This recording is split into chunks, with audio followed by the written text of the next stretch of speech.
Hello everyone and welcome in our new video. और आज की इस वीडियो में हम सभी लोग पढ़ने वाले हैं नोडल एनालिसिस, यानी हम सर्किट डायग्राम तो देखेंगे, उस सर्किट डायग्राम को अब सॉल्व करेंगे बाय यूजिंग नोडल एनालिसिस, यानी हम नोडल की मदद से सॉल्व करेंगे। ये क्या होता है, किस तरीके से सॉल्व होते हैं सर्किट के डायग्राम, वो सब आज की इस वीडियो में हम लोग देखने वाले हैं।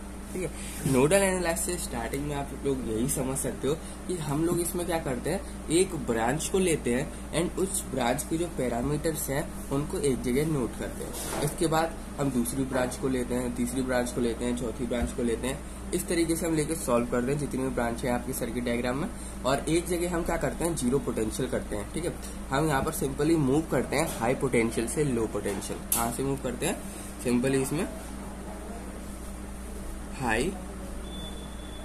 Potential to low potential, high potential से सीधा लो पोटेंशियल। यानी कि इसमें एक पोटेंशियल तो हमारा होता है हाई एंड दूसरा हम क्या करते हैं, दूसरे पॉइंट को लो पोटेंशियल पे करते हैं। जैसे कि मान लो ये सर्किट डायग्राम, ये सर्किट है आपका, इसमें एक रेजिस्टेंस लगा हुआ है। सिंपली हम क्या करेंगे, इस दो पॉइंट में हमने चेक करना है। हम इस दो पॉइंट को सबसे पहले क्या करेंगे, सबसे पहले तो हमें ये देखना पड़ेगा इफेक्टिव नोड कौन सी है।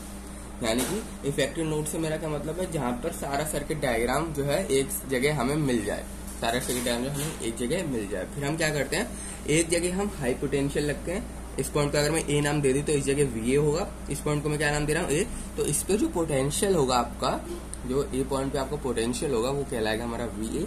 एंड हम क्या करेंगे, जो अगला टर्मिनल होगा ना उसको हम जीरो रखेंगे, या फिर क्या इस जीरो भी नहीं कहेंगे, आप क्या कहेंगे, ग्राउंड कर देते हैं हम उसको सिंपली। यानी कि हमारा जो सर्किट है वो मूव करता है, हमारा जो मूव करता है सर्किट वो करता है high potential to low potential. याद रखना, हाई से हम स्टार्ट करेंगे, लो पे जाके एंड करेंगे, क्योंकि यहाँ पर जो भी पोटेंशियल होगा लो पे जाके क्या होने वाला है, जीरो होने वाला। तो फर्स्ट ऑफ ऑल क्या करते हैं, हम एक परफेक्ट डायग्राम बनाते हैं इसका, एंड देन उस परफेक्ट डायग्राम के बाद इसको सॉल्व करने की कोशिश करते हैं। फर्स्ट ऑफ ऑल हम क्या फॉर्म कर रहे हैं, डायग्राम इस तरीके से।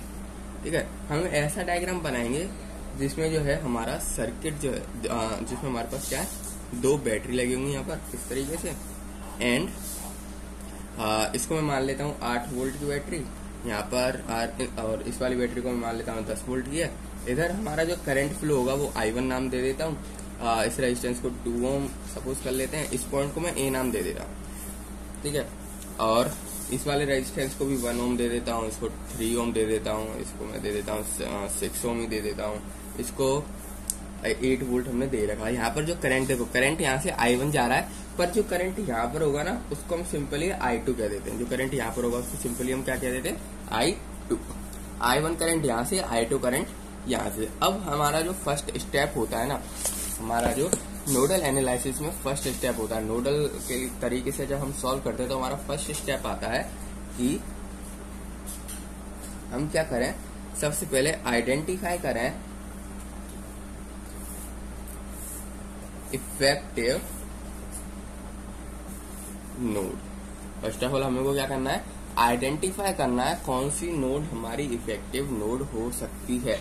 यानी कि कहाँ से हम हाई पोटेंशियल और लो पोटेंशियल को कंसीडर करें। सिंपली कहाँ पर हम हाई एंड लो पोटेंशियल को कंसीडर करें। देखो देख सकते हो आप यहाँ पर कि ये एक बीच वाली जो ब्रांच है आपकी, ए से लेके यहाँ तक वो बीच वाली ब्रांच है, ये देखो पूरे सर्किट को जो है कंट्रोल कर रही है। ये पूरे सर्किट को, यहाँ से भी करंट आएगा तो इधर से पास होगा, यहाँ से करंट आएगा इधर से पास होगा। यानी कि एक तरीके से ये जो नोड है हमारी बहुत ज्यादा ही इफेक्टिव नोड है। ये क्या हमारी बहुत ज्यादा ही इफेक्टिव नोड है, इसलिए हम इसमें क्या करने वाले हैं, यहाँ से हम स्टार्ट करेंगे। एक जगह हम हाई पोटेंशियल लेंगे, दूसरी जगह लो पोटेंशियल लेंगे। मैं ऊपर वाले को हाई पोटेंशियल दे देता हूँ और नीचे वाले को कर देता हूँ ग्राउंड। ठीक है, नीचे वाले को मैं क्या कर देता हूँ, ग्राउंड कर देता हूँ। ऊपर वाले को हाई पोटेंशियल देता हूँ, उसको मैं वीए नाम दे देता हूँ।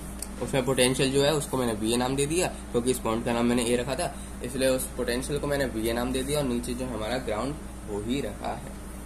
हमारा स्टेप नंबर 1 तो हमने कंप्लीट कर लिया। क्या था, फर्स्ट ऑफ ऑल हमको इफेक्टिव नोड को आइडेंटिफाई करना था। स्टेप नंबर 2 आता है कि assign one of the effective node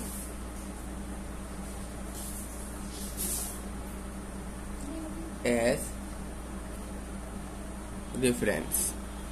यानी कि अब क्या करने वाले हैं, देखो नोड हमारे बेसिकली नोड का मतलब क्या होता है वो समझो। नोड का मतलब यही होता है जहाँ से जो आपका वायर है ना वो टर्न वगैरह ले रहा है, या फिर जहाँ पर कई सारे वायर आ रहे हैं। देखो जहाँ से जैसे देख सकते हो कई सारे वायर फॉर्म हो रहे हैं, तो ये एक नोड है, ये एक नोड है, ये एक नोड है, ये एक नोड है, ठीक है। तो नोड का मतलब सिंपली यही होता है कि जहाँ पर कई सारे वायर आपके मिले, कम से कम 2 वायर तो आपके क्या होने चाहिए। अब क्या करने वाले हैं, अब क्या मैं बता, सेकंड स्टेप होता है हमारा कि असाइन करनी है हमें एक ग्राउंड। मैंने ग्राउंड को यहाँ पर असाइन कर दिया, मैंने ग्राउंड को क्या कर दिया, यहाँ पर असाइन कर दिया। ग्राउंड को आप कहीं भी असाइन कर सकते हो, पर मैंने क्या देखा कि यहाँ पर पूरी एक स्ट्रेट लाइन होगी ना, अगर आपका पूरा एक वायर होगा, पूरा स्ट्रेट वायर, तो उसमें आप असाइन करना ग्राउंड की वैल्यू, तो आपका जो आंसर है, आंसर निकालने में मतलब ज्यादा मदद होगी। इसलिए जब भी आप ग्राउंड की वैल्यू असाइन करें तो सिंपल यहाँ पर क्या कर रहा हूँ मैं, एक इफेक्टिव नोड को रेफरेंस बना रहा हूँ, रेफरेंस नोड बना रहा हूँ, यानी कि ग्राउंड नोड। रेफरेंस नोड का मतलब क्या हो गया, ग्राउंड। रेफरेंस का मतलब क्या हो गया, ग्राउंड। एक मैं ग्राउंड नोड जो है यहाँ पर फॉर्म कर रहा हूँ, तो सिंपली मैंने ग्राउंड को यहाँ पर मान लिया। स्टेप नंबर 3 होता है हमारा, स्टेप नंबर 3 जो होता है हमारा वो होता है, अब हमें असाइन करनी है, assign the branch current to each branch along their direction. यानी कि अब हमको हर ब्रांचेस में करंट को असाइन करना है। जैसे कि मैंने यहाँ पर देख सकते हो I1 यहाँ असाइन कर दिया, I2 यहाँ पर असाइन कर दिया, ठीक है। I2 मैंने ये असाइन कर दिया विद डायरेक्शन, देख सकते हो I2 यहाँ असाइन कर दिया, I1 मैंने यहाँ पर असाइन कर दिया, ठीक है। हमारा थर्ड स्टेप ये होता है कि हमें करंट को असाइन करना होता है, क्योंकि इसमें करंट का बहुत ही मेजर रोल होता है। सारी नोड्स में जो भी हम नोड्स को लेंगे उसको सॉल्व करेंगे, हम करंट से ही निकालेंगे सब चीज। तो इसलिए आपको जो करंट होता है, करंट उसको बड़े ध्यान से आपको यहाँ पर देखना पड़ता है कहाँ पर कौन सा जाना है, ठीक है। तो आपको ये देखना पड़ेगा जितने भी आपके पास वोल्टेजेस है ना, इस तरह से करंट जो भी पास होगा उसका डायरेक्शन और करंट जरूर से लिख देना, ठीक है। तो यहाँ पर I1 और I2 मैंने यहाँ पर लिख दिया।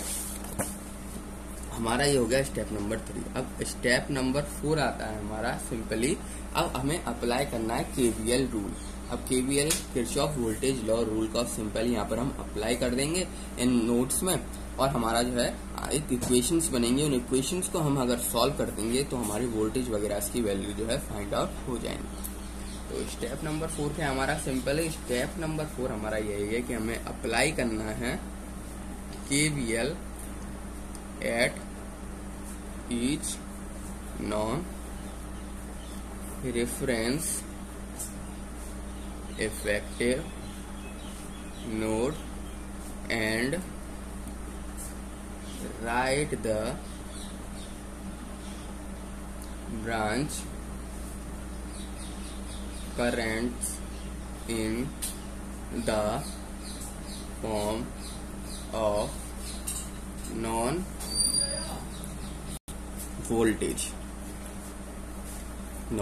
यानी सिंपली आपको KVL अप्लाई कर रहा है उन करंट में जो कि उन ब्रांचेस की करंट में अप्लाई करना है, ठीक है।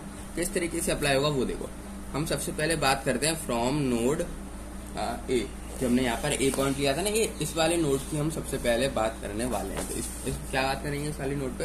यहाँ पर आप देख सकते हो जो हमारा I1 है, ठीक है। एक देखो यहाँ पर हमने I करंट अप्लाई नहीं किया, ठीक है। जो हमारा ये I1 है ना, ये जा रहा है, देखो यहाँ से I1 जो है करंट हमारा आया, यहाँ पर आने के बाद हमारा 2 पार्ट में डिवाइड हो गया। यहाँ पर आने के बाद हमारा जो है 2 पार्ट में डिवाइड हो गया। कौन कौन से पार्ट में डिवाइड हो गए, एक तो I में एंड एक I2 में, ठीक है। 2 पार्ट में डिवाइड हो गया। एक तो हमारा I में यहाँ पर डिवाइड हो गया एंड I2 में डिवाइड हो गया। 2 पार्ट में डिवाइड हो गया ना, तो सिंपली इसी चीज को मैं यहाँ पर लिखने वाला हूँ कि जो हमारा I1 है वो क्या है हमारा I प्लस I2।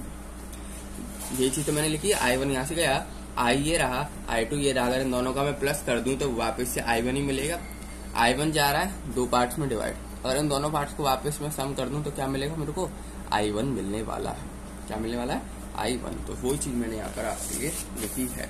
अब क्या देखना है मेरे को, I1 की तो हमें कुछ वैल्यू वगैरह पता नहीं अभी, और जो हमारा I है देख सकते हो इस ब्रांच में क्या हमारा कोई करंट फ्लो होगा। देखो इस ब्रांच में क्या हमारा कोई करंट फ्लो होगा, क्या करंट किसी भी बैटरी वगैरह के पास जाएगा? ऑफकोर्स सी बात है नहीं। इसकी जो आई की वैल्यू होने वाली है वो होने वाली है 0। क्यों होने वाली है हमारी इस आई की वैल्यू 0? उसके पीछे देखो, तो जो हमारी I1 की, फर्स्ट ऑफ ऑल हमको I1 की जो है यहाँ पर वैल्यू फाइंड आउट करनी है। तो I1 की वैल्यू क्या होगी वो देखो, तो I1 की वैल्यू देखो, ये तो हमारा 0 हो जाएगा, माइनस करेंगे। अब जो हमारा पोटेंशियल है, हाई पोटेंशियल था, हाई पोटेंशियल क्या है हमारे पास? VA जो है ना, उसको फर्स्ट ऑफ ऑल लिखेंगे, याद रखना माइनस का साइन आएगा। फर्स्ट ऑफ ऑल ये साइन जो है फॉर्मूले का ही है, माइनस VA करेंगे, देन एक और फॉर्मूले का माइनस आएगा। उसके बाद हम क्या कर सकते हैं, किसी भी नोड में हमें I1 की वैल्यू चाहिए ना, I1 की, तो हमें इस वाली तरफ आना पड़ेगा, इस तरीके से घूमना है, ठीक है। यहाँ से आते हुए इस तरीके से जाना है, याद रखना, क्योंकि हमें वैल्यू चाहिए I1 की। अगर I2 की वैल्यू चाहिए होती ना तो हम इस तरीके से इस वाली साइड आते, पर हम क्या करेंगे, लेफ्ट हैंडेड साइड आएंगे। क्यों आएंगे लेफ्ट हैंडेड साइड? क्योंकि हमें I1 की वैल्यू चाहिए, और I1 का है हमारा इसी साइड फ्लो हो रहा है। सिंपली अब क्या करना है, माइनस का साइन यहाँ पर आएगा फॉर्मूले का, यहाँ पर आएगा किसका साइन? माइनस का साइन फॉर्मूले का। एंड अब क्या करेंगे, 0 वोल्टेज से चलो, यहाँ से चलोगे तो यहाँ देख सकते हैं छोटी लाइन, यानी कि यहाँ पर करंट मिल रहा है, यहाँ पर करंट मिल रहा है। इसीलिए इसकी जो वैल्यू होगी ना, हमें क्या करना है, यहाँ से नीचे से स्टार्ट कर दो चलना, क्योंकि आएगी करंट जो है किस तरफ फ्लो हो रहा है, इस साइड से फ्लो हो रहा है, यानी कि यहाँ से जब घूम के आएगा तो इधर से ही आएगा, ठीक है। क्या आएगा, इधर से ही आएगा ना, ऐसे घूम के आएगा, तो करंट जो है I1 वो हमारा यहीं पर आएगा। तो सिंपली अब हम क्या करने वाले हैं, नीचे से ही स्टार्ट कर। तो इसलिए देखो, जो हमारी इसकी वैल्यू होगी वो कितनी होने वाली है, माइनस की 10 वोल्ट होगी, क्योंकि नीचे जो है करंट यहाँ पर मिल रहा है। अगर यहाँ से स्टार्ट हो रहा होता तो प्लस 10 होती, पर नीचे से स्टार्ट हो रहा है, इसलिए इसकी क्या वैल्यू हो जाएगी हमारी -10। एंड देन अब क्या करने वाले हैं, हम इसको डिवाइड करेंगे, जो इसके बीच में, इस वाली लाइन के बीच में जितने भी रेजिस्टेंस आएंगे उसको सॉल्व करेंगे और उससे हम डिवाइड करेंगे। तो देख सकते हैं यहाँ पर एक ही रेजिस्टेंस है, तो कोई सॉल्व करने का झंझट ही नहीं है। यहाँ पर क्या है, केवल 2 ओम है। तो सिंपली नीचे हम क्या डिवाइड कर देंगे, 2 का डिवाइड कर देंगे। किसका डिवाइड कर देंगे, 2 का डिवाइड कर देंगे। क्या किया हमने यहाँ पर, सिंपल बेसिकली वैल्यू, ये तो वैल्यू 0 हो जाएगी। हमें क्या करनी है, I1 की वैल्यू फाइंड आउट करनी है, I1 की। तो I1 की इधर फ्लो रहा है, इसलिए हम इस वाले लूप में जाएंगे। हम देखेंगे कि नीचे से स्टार्ट करेंगे 10 वोल्ट, पर नीचे क्या करंट यहाँ पर मिल रहा है। जहां पर भी करंट जाके मिलता है ना, उसको हम नेगेटिव से शो करते हैं, और जहां से करंट निकलता है उसे पॉजिटिव से शो करते हैं। तो यहाँ पर करंट से निकल रहा है, यानी -10 वोल्ट। जो भी नीचे होगा ना आपका उसके साइन दे, अगर नीचे लंबी वाली डंडी होती ना, यानी करंट नीचे से ऐसे जा रहा होता नीचे की थ्रू, तो हम +10 वोल्ट लेते, पर नीचे है हमारा जब जहां पर करंट आ रहा है, इसलिए इसको हम क्या कंसिडर करेंगे, -10 वोल्ट। इसको हम क्या लेंगे, -10 वोल्ट लेंगे। इसलिए 0 -VA याद रखना, माइनस तो फॉर्मूले का, ठीक है। 0 के बाद -VA माइनस, अभी माइनस का फॉर्मूले का। इसके बाद जो हमारी वैल्यू है वोल्टेज की वो, ठीक है। वैल्यू भी याद रखना, विद साइन लिखनी है, वैल्यू भी याद रखना, विद साइन लिखनी है, और डिवाइड करेंगे जो हमारा रेजिस्टेंस उस लूप के बीच में लाई कर रहा होगा। सिंपली I1 की क्या वैल्यू होने वाली, माइनस माइनस तो प्लस हो जाएगा, -VA/2। इसको इक्वेशन नंबर 1 नाम दे दो। ये होगी हमारी I1 की वैल्यू। ये किसकी वैल्यू हो गई, हमारी I1 की वैल्यू हो चुकी है। इसके बाद में I वाली की वैल्यू निकालना चाहता हूँ कि आखिर मेरे I की कितनी वैल्यू है। आखिर मेरे I करंट जो बीच में यहाँ पर करंट पास हो रहा है ना, इस जगह इसकी क्या वैल्यू, हमें सिंपली नोडल कहता है यही है कि जितनी भी ब्रांचेज है ना, एक को हाई पोटेंशियल दे दो, एक को लो पोटेंशियल दे दो, वहां पर देना जहाँ इफेक्टिव नोड हो, यानी कि वहां से सारी चीजों को आप कंट्रोल कर सको। देखो, इस लूप से आएंगे तो ये चीज कंट्रोल, इस लूप से आएंगे ये चीज कंट्रोल, और बीच में आएंगे तो ये भी चीज कंट्रोल। तीनों हमारे यहाँ पर ऐसा है, कोई भी जगह नहीं बचेगी, ऐसी कोई भी नोड नहीं बचेगी जहाँ पर जो है हम लूप हमारा नहीं तोड़ा हो, ठीक है। तो इसलिए हमारा स्टेप नंबर 1 ही कह देता है कि हमेशा इफेक्टिव नोड को सेलेक्ट करना है। अब हम बात कर रहे थे I की, तो I किस तरीके से निकलेगा, इसमें करना क्या है, हाई पोटेंशियल है उसको एज इट इज लिख दो। हाई पोटेंशियल कौन सा है हमारा, VA, तो अब VA को लिख दो as it is. High potential है हमारा VA, हाई पोटेंशियल है हमारा VA, तो मैंने क्या कर दिया, VA को सिंपली एज इट इज लिख दिया। VA के बाद क्या है हमारा, यहाँ पर देख सकते हो लो पोटेंशियल 0, तो -0 कर दो, -0। हमें क्या देखना है, हाई पोटेंशियल से लो पोटेंशियल। अगर इसमें बैटरी वगैरह आ रही होती, इस लूप के अंदर, इस वाली नोड के अंदर बैटरी वगैरह आ रही होती, तो हम बैटरी का भी लिखते हैं यहाँ पर, उस विद साइन उस बैटरी को भी क्या करते, हम न्यूमरेटर में लिखते। पर यहाँ पर कुछ बैटरी नहीं है, इसलिए न्यूमरेटर है, बस इतना ही रहेगा। डिवाइड किससे होगा, जो रेजिस्टेंस इसके नीचे होंगे, जो रेजिस्टेंस इस लूप में आ रहे होंगे, इस नोड में आ रहे होंगे उन रेजिस्टेंस से हम क्या करेंगे, डिवाइड करेंगे। तो इसमें कौन कौन से हमारा आ रहा है, देखो 3 और 1 कितना हो गया हमारा 4। तो यानी 4 ओम का इसमें जो है रेजिस्टेंस है। इस वाली नोड में कितने का रेजिस्टेंस है, 4 ओम का जो है रेजिस्टेंस है। तो सिंपली अब क्या करने वाले हैं, हम डिवाइड करने वाले हैं विद 4। क्या करेंगे, डिवाइड करेंगे बाय 4। तो इसको डिवाइड कर दो आप 4 से। ये होगी हमारी आई की वैल्यू। ये किसकी वैल्यू हो गई, हमारी आई की वैल्यू हो चुकी है। इसको आप इक्वेशन नंबर 2 नाम दे दो। ठीक है, अब बचा हमारा ए, क्योंकि इसमें क्या 3 तरह के करंट हो रहे थे ना। देखो I1, I2 एंड I3। अब हमने I1 भी फाइंड आउट कर लिया, I2 भी फाइंड आउट कर लिया, बच्चा हमारा I3। अब I3 के लिए भी सेम ऐसे केस करना है जो हमने इसमें देखा, इसमें देखा। क्या, first of all high voltage लिखो, क्या है हमारा VA, कोई साइन वगैरह तो आएगा नहीं। तो देखो अब हम बात करने वाले हैं I2 की। VA माइनस लो पोटेंशियल कितना हमारा 0।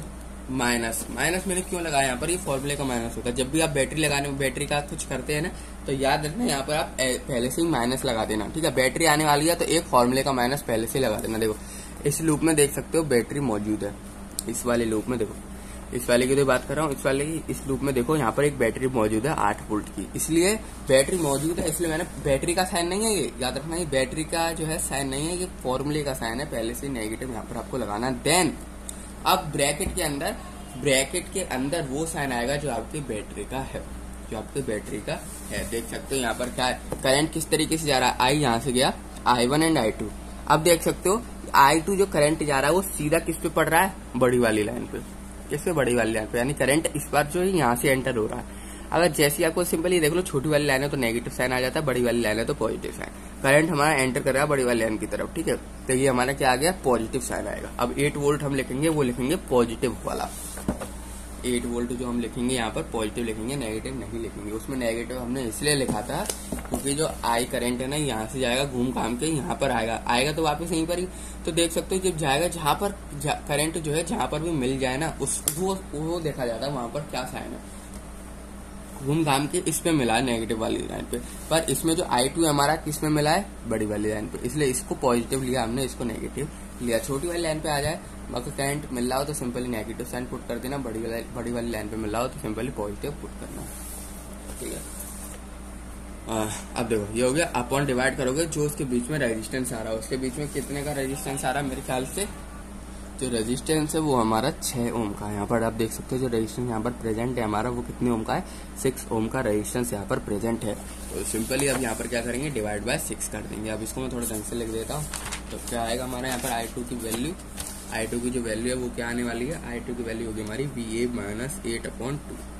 ठीक है, इसको इक्वेशन नंबर 3 नाम दे दो। अब क्या करना है हमको, सिंपली जो हमारी इक्वेशन, इसको मैं इक्वेशन नंबर इसको नाम दे देता हूँ, A नाम दे देता हूँ। ठीक है, इक्वेशन A जो हमारी I1 की वैल्यू यानी इक्वेशन 1, I की वैल्यू इक्वेशन 2 एंड I2 की वैल्यू इक्वेशन 3। अब इन तीनों इक्वेशन को हम सिंपली यहाँ पर पुट करने वाले हैं। तो जिससे क्या होगा, हमारा वोल्टेज निकलेगा। हमें फाइनली नोडल एनालिसिस से करना क्या होता है, वोल्टेज फाइंड आउट करना होता है कि आखिर उस नोड पे वोल्टेज है कितना। यानी कि VA की जो वैल्यू है ना, ये VA की वैल्यू जो हमने यहाँ पर वोल्टेज लिखा था, इस VA की वैल्यू आखिरकार है क्या, ये चीज हमको मेनली फाइंड आउट करनी होती है। तो सिंपली हम क्या लिखेंगे, put the value of equation, value of equation 1, 2 and 3 in equation. Simply put कर दो। हमारी क्या थी, I1 जो जा रहा था I में जा रहा था एंड I2 में जा रहा था, यही था ना। जो हमारा यहाँ पर I1 है वो जा रहा है I में एंड I2 में। ठीक है, I1 की क्या वैल्यू है हमारी, I1 की वैल्यू चेकआउट करो, 10 माइनस VA/2। I1 की कितनी वैल्यू है हमारी, 10 माइनस VA/2। I की वैल्यू कितनी है, I की वैल्यू है हमारी VA माइनस 0/4 यानी VA/4 प्लस I2 की वैल्यू कितनी है, I2 की जो हमारी वैल्यू है यहाँ पर वो है, सॉरी I2 की तो यही लिखी हुई है, VA माइनस 8/2। तो हमने क्या निकाल लिया यहाँ पर, I1 की भी वैल्यू निकाल ली, I की भी वैल्यू निकाल ली एंड I2 की भी यहाँ पर जो है वैल्यू निकाल ली है। अरे सॉरी, यहाँ पर 2 नहीं आएगा, यहाँ पर आएगा 6, क्योंकि इसका जो हमारा होता है देख सकते हो यहाँ पर 6 ओम का रेजिस्टेंस है ना, इसलिए यहाँ पर 6 लिखना। ठीक है, ये गलती मत कर देना, यहाँ पर आएगा 6। ठीक है, यहाँ पर क्या आने वाला है हमारा 6 आने वाला है। अब हम क्या करेंगे, सिंपली इसको सॉल्व कर देंगे और जो हमारी VA की वैल्यू है उसको निकालेंगे। देखो ये तो एच रहेगा 10 माइनस VA/2 अभी। ठीक है, इसको एलसीएम ले लेते हैं। तो 4 और 6 का जो हमारा एलसीएम वो क्या होने वाला है हमारा 2 2 जा 4, 2 3 जा 6, 2 1 जा 2, 3 2 जा 6, 12। तो जो हमारा एलसीएम है वो क्या आने वाला है यहाँ पर 12। तो इसका जो एलसीएम वो कितना आएगा 12। तो 4 कितने जा 12 होता है 4 3 जा 12, तो 3VA आ गया ऊपर, ठीक है। प्लस कर दो यहाँ पर 6 2 जा 12 आता है तो 2 का मल्टीप्लाई दे दो ऊपर 2VA माइनस 8 2 जा 16 सिंपली, ठीक है। अब क्या करने वाला हूँ मैं, इसको ऊपर इसको नीचे मल्टीप्लाई कर दो, आपकी जो है VA की वैल्यू आ जाएगी। सब फर्स्ट ऑफ ऑल इसको काट दो, ये दोनों तो कट जाएंगे, 2 6 जा 12 होता है। अब 6 का मल्टीप्लाई ऊपर दे दो, तो 6 का मल्टीप्लाई आप इधर दोगे, देखो मैं इस तरीके से लिख ही देता हूँ, 6 minus VA is equal to 3VA plus 2VA plus sorry minus 16।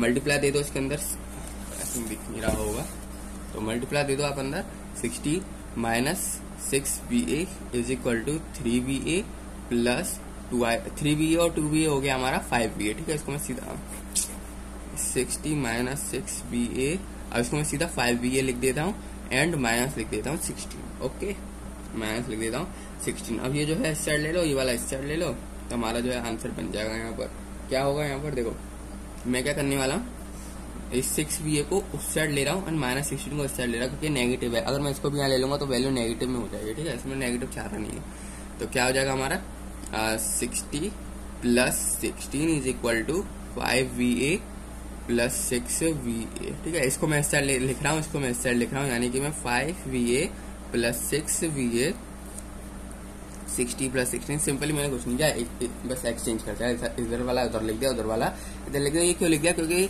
जो हमें वैल्यू फाइंड आउट करनी होती है ना किसी भी की, वो हमेशा लेफ्ट हैंड साइड में आनी चाहिए, ठीक है। तो ये कितना हो गया, 5 और 6 11VA हो गया, और ये कितना हो गया 6 एंड 76। तो जो हमारी VA की वैल्यू निकल के आएगी वो निकल के आएगी 76/11। तो जो हमारी VA की यहाँ पर वैल्यू निकल के आई है वो कितनी निकल के आई है 76/11। तो जो हमारी वोल्टेज जो हमें पता नहीं थी उस नोड में कितनी आखिर वोल्टेज है हमारी नोड में, तो वह हमको मालूम पड़ गई, वो वोल्टेज थी उस नोड के अंदर, वो थी हमारी 76/11 वोल्ट, ठीक है। 76/11 वोल्ट जो थी उसके अंदर वोल्टेज थी। पर अभी जो है हमारा यहाँ पर आंसर जो है कंप्लीट नहीं हुआ है, ठीक है। कभी कभी क्या बोल देता है क्वेश्चन में कि आई की वैल्यू बताओ। जिस भी नोड में आपने क्या किया, इफेक्टिव नोड सेलेक्ट किया, जो भी आपने इफेक्टिव नोड सेलेक्ट किया, उस इफेक्टिव नोड का ना हमको करंट भी बताओ। उस इफेक्टिव नोड की आप क्या बताओ हमको करंट। तो हमने इफेक्टिव नोड कौन सी सिलेक्ट करी थी, ये वाली VA से लेके या ग्राउंड तक, यही तो हमारी इफेक्टिव नोड है।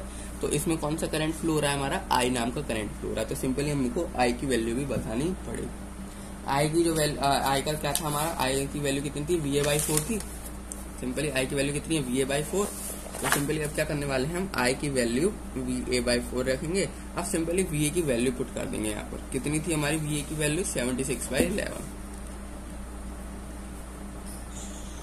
76/11 इंटू हो जाएगा यहाँ पर 4। तो जो हमारा आंसर आने वाला है वो कितना आने वाला है 76/44 कर दो, तो ये होगा हमारा 1 पॉइंट, देखो पहली बार चलेगा 1 पॉइंट, ये कितना चलेगा हमारा, आई थिंक 7 से चले जाएगा। तो 1.7 ओम जो होगा ना, इसका करंट होगा, जो भी करंट आपका पास होगा ना इफेक्टिव नोड, यहाँ पर आप लिख दो current passing through effective node is current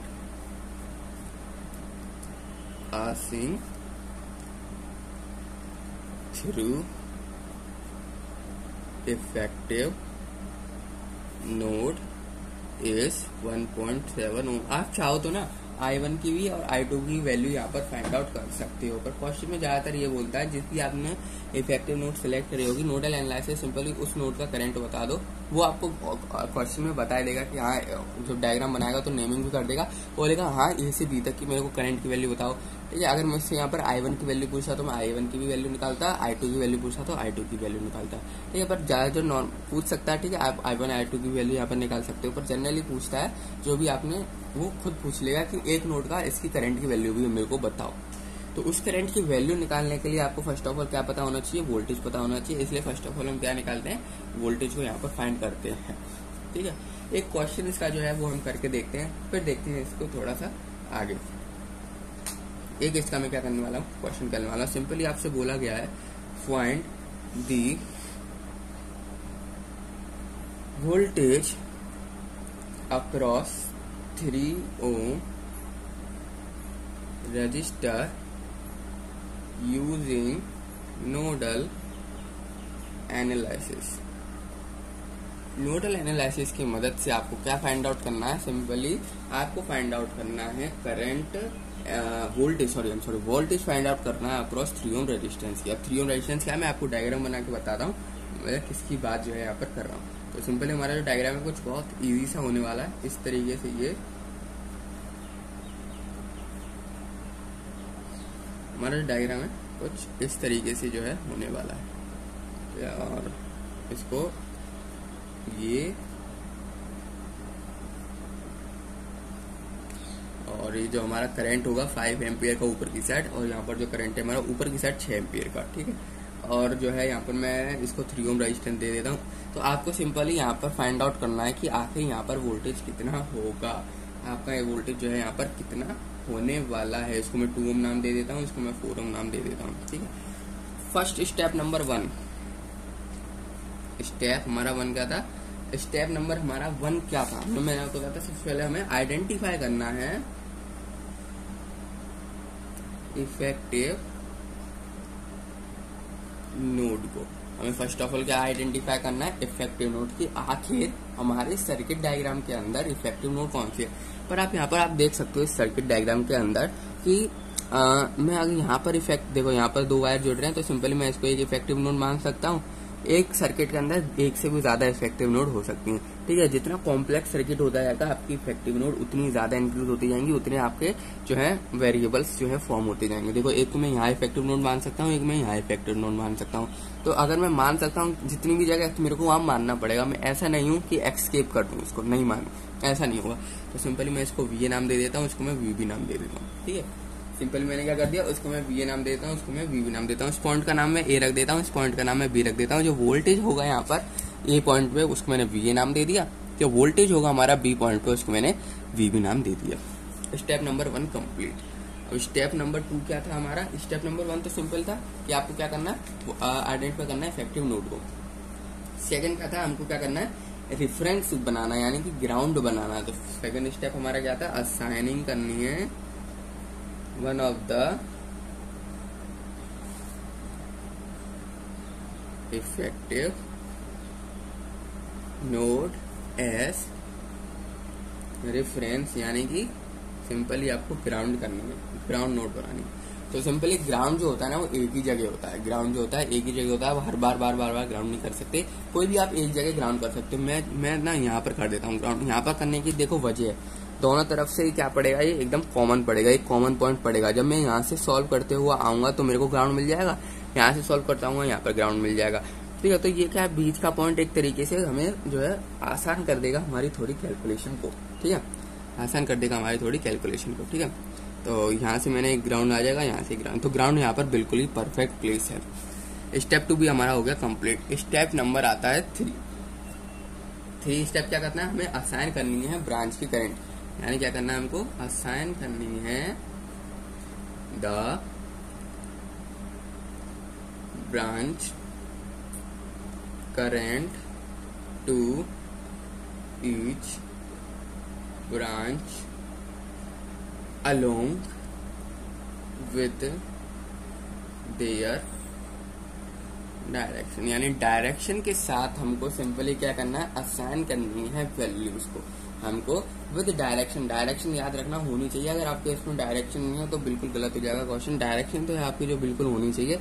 assign करनी है आपको वो वाली वैल्यू डायरेक्शन के साथ, वैल्यूज को असाइन करनी है विद डायरेक्शन। तो डायरेक्शन जो है आपको यहाँ पर जरूर होना चाहिए। डायरेक्शन से अब देखो, अब यहाँ पर कई सारी जो है करंट की वैल्यू आ सकती है, कई सारी करंट की वैल्यू आ सकते हैं। क्यों आ सकते हैं, कई सारे, एक करंट यहाँ से फ्लो हो रहा है, एक यहाँ से फ्लो हो रहा है, कुछ करंट यहाँ से जाएगा, यहाँ 2 पार्ट में डिवाइड, फिर यहाँ 2 पार्ट में डिवाइड, तो क्या होगा, थोड़ा कॉम्प्लेक्स हो जाएगा। इसलिए थोड़ा ना आप एक जगह से स्टार्ट करना, कहाँ से स्टार्ट करना, एक जगह से। मैं मान लेता हूँ यहाँ से करंट आ रहा है, इस वाले करंट को मैंने I1 नाम दे दिया, एंड इस वाले करंट को मैंने I2 नाम दे दिया।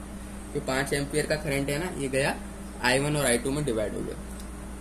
5 एम्पियर का करंट गया I1 एंड I2 में डिवाइड हो गया, सिंपल है, ठीक है। और कुछ नहीं है, 5 एम्पियर का यहाँ पर आप I ले लो, ठीक है, उससे कोई मतलब नहीं है क्योंकि I की वैल्यू भी 5 एम्पियर होगी, ठीक है। तो सीधा ये समझो 5 एम्पियर का जो करंट था हमारा, यहाँ से 5 एम्पियर का करंट जैसे ही यहाँ पर फ्लो होगा, दो नोड आ गए यहाँ पर, दो डायरेक्शन मिल गई इसको। तो इस वाली डायरेक्शन को मैंने I2 नाम दे दिया, इस वाली डायरेक्शन को मैंने I1 नाम दे दिया, ठीक है, सिंपल बात, अभी कुछ नहीं। इसके बाद जब करंट यहाँ से होता हुआ गुजरेगा तो क्या पहुंचेगा इस वाली नोड पे। तो इस वाली नोड पे क्या आएगा, इसको एक डायरेक्शन मिल जाएगी, तो इसको मैं I3 नाम दे देता हूँ। सिंपली क्या नाम दे देता हूँ, I3 नाम दे देता हूँ। सिंपली हमारे तीन यहाँ पर जो है करंट मिल रहे हैं, I1, I2 एंड I3। तीन करंट मिल रहे हैं, I1, I2 एंड I3। ठीक है, तो हमें जो है ब्रांच में करंट की भी डायरेक्शन को, करंट को और करंट की डायरेक्शन को भी यहाँ पर ऐड कर लिया। हमारा स्टेप नंबर 4 क्या था हमारा, तो स्टेप नंबर 4 जो है बड़ा ही सिंपल था, हमको अब अप्लाई करना था। एक सेकेंड, स्टेप नंबर 4 अब हमको क्या करना है, अप्लाई करना है KVL at each non reference effective node and right the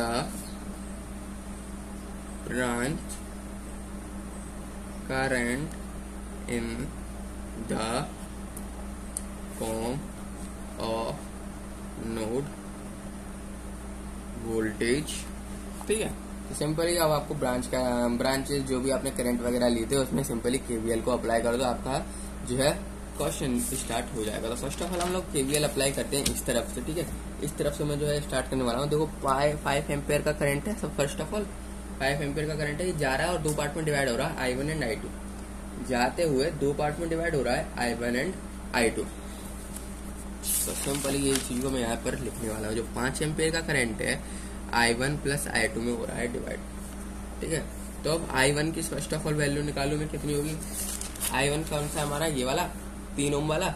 I1 कौन सा है हमारा, यही 3 ओम वाला है। तो I1 की क्या वैल्यू होने वाली है, क्या क्या चीजें आपकी जो है यहाँ पर आने वाली है। देखो फर्स्ट ऑफ ऑल हमारा वोल्टेज आएगा एक VA, तो VA लिख दिया मैंने I1 के लिए, VA। देन अब क्या आएगा, VA के बाद हमारा अगला देखो चलते जाएंगे रेजिस्टेंस को तो काउंट करेंगे, पर रेजिस्टेंस आएगा हमारा डिवाइड में। फिर जाएंगे एक और वोल्टेज आ गया, फिर क्या आ गया, एक और वोल्टेज। तो ये भी आपको लिखना पड़ेगा, तो ये भी आपको क्या करना है, लिखना पड़ेगा। तो अगला वोल्टेज कौन सा हमारा, VB। तो आप क्या कर दोगे, माइनस लगा के VB लिख दोगे। इसके बाद कुछ और आ रहा है, इसके बाद देखो नीचे जाएगा हमारा, नीचे जाएगा कुछ भी नहीं है, ग्राउंड हो गया। ठीक है, इसके बाद कुछ नहीं है, पर हमारा बीच में रेजिस्टेंस पड़ेगा 3 ओम का। तो 3 ओम हम जरूर लिख देंगे यहाँ पर, क्या लिख देंगे, 3 ओम। I1 में और कुछ नहीं। ठीक है, I1 कहाँ तक फ्लो हो रहा है, I1 खाली यहीं तक तो फ्लो हो रहा है ना। तो इसके आगे के ये वाले रेजिस्टेंस वगैरह और ये वाला एम्पेयर जो करंट है, ये जो करंट है, ये जो रेजिस्टेंस है, इसको काउंट नहीं करेंगे, क्योंकि ये जो है I3 में आ गया और ये 6 ओम का पहले 6 एम्पेयर का पहले से ही जो है करंट है। I1 में हमें सिंपली काउंट करना है, तो I1 हमारा यहाँ से लेके यहाँ तक ही है बस। तो इसी दोनों नोड पे हम करेंगे। ठीक है, इस दोनों नोड के अलावा और किसी में भी नहीं जाने वाले हैं। ठीक है, इक्वेशन नंबर 1। I2 की क्या वैल्यू होगी वो देखो। I2 कहाँ पर फ्लो हो रहा है हमारा, I2 यहाँ पर फ्लो हो रहा है। सिंपली VA, एक तो वोल्टेज हमारा कौन सा है, VA माइनस लगाओगे, माइनस का साइन लगाओगे, एंड VA के बाद क्या हमारा, VA माइनस करोगे, ग्राउंड आ जाएगा। ठीक है, इस तरीके से जाएंगे, ग्राउंड आ जाएगा, तो कुछ और नहीं, VA माइनस 0 हो जाएगा। अपॉन में क्या आने वाला है आपका, जो बीच में आपका रेजिस्टेंस पड़ा हो, बीच में कौन सा रेजिस्टेंस पड़ा है, 2 ओम का। तो 2 जो है यहाँ पर आप लिख दोगे डिवाइड। इक्वेशन नंबर 2 नाम दे दो। अब इसको इक्वेशन नंबर A नाम दे देता हूँ। तो अब क्या करना है आपको, सिंपली पुट करनी है, put value of equation 1 and 2 in equation A में आप ये वाली वैल्यू को पुट कर दो। इक्वेशन A में आप क्या कर दो, वैल्यू को पुट कर दो। तो वैल्यू को पुट करोगे तो क्या आएगा, 5 ampere is equal to VA minus VB upon 3 plus VA by 2। अब माइनस 0 तो माइनस 0 में लिख नहीं रहा हूँ, VA बाई 2 मैंने जो है यहाँ पर कर दिया। इसको आप ना इक्वेशन नंबर कहाँ तक हो गया था हमारा, 2 तक। इसको आप इक्वेशन नंबर 3 नाम दे दो। अब मैं बात करता हूँ, ये तो देखो पूरा नहीं हुआ, अभी I3 करंट रह रहा है और एक 6 एम्पियर का करंट रह रहा है। तो ये हमने देखा था यहाँ पर एक I3 यहाँ पर भी जा रहा है, एक 6 एम्पियर का यहाँ। इसको कौन कंट्रोल कर रहा है, I1 ना।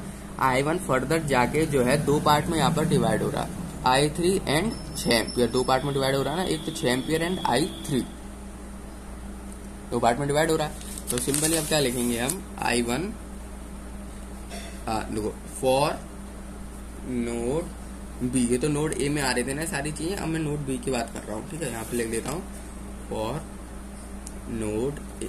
अब मैं बात कर रहा हूँ नोड B की, B में। ठीक है, तो I1 जो है हमारा किस किस पार्ट में डिवाइड हो रहा है, एक तो I3 में हो रहा है, एक 6 एम्पियर के में हो रहा है। तो I1 की वैल्यू तो हमने निकाली थी, कितनी थी हमारी, VA माइनस VB बाई 3। अब I3 की हमको वैल्यू निकालनी है I3 की। अब I3 की जो वैल्यू है वो किस तरीके से जो है आपकी आने वाली है, यहाँ देखो क्या क्या आ रहा है। एक तो VB आएगा, तो VB में से माइनस कर दोगे 0, क्योंकि इसके बाद कोई और वोल्टेज है नहीं, VB के बाद कोई और वोल्टेज है नहीं, तो VB माइनस 0 क्या लिखोगे, VB माइनस 0 बाई, और बीच में कितने ओम का रेजिस्टेंस है, 4 ओम का, तो 4 लिख दोगे यहाँ पर आप, 4 प्लस 6। ठीक है, तो ये चीज आपकी यहाँ पर फॉर्म हुई, इसको आप इक्वेशन नंबर 2 जो है नाम दे दो। अब आपको क्या करना है, सिंपली जो इक्वेशन नंबर 1 है, जो इक्वेशन नंबर 2 है, इन दोनों को कर दो सॉल्व। आपका जो है यहाँ पर VA की वैल्यू फाइंड आउट हो जाएगी। आपको निकालना है 3 ओम के में, तो सिंपली आपको क्या करना है, जो VA की वैल्यू आए, VB की वैल्यू आए, VB माइनस VA कर देना, आपकी 3 ओम की वैल्यू आ जाएगी।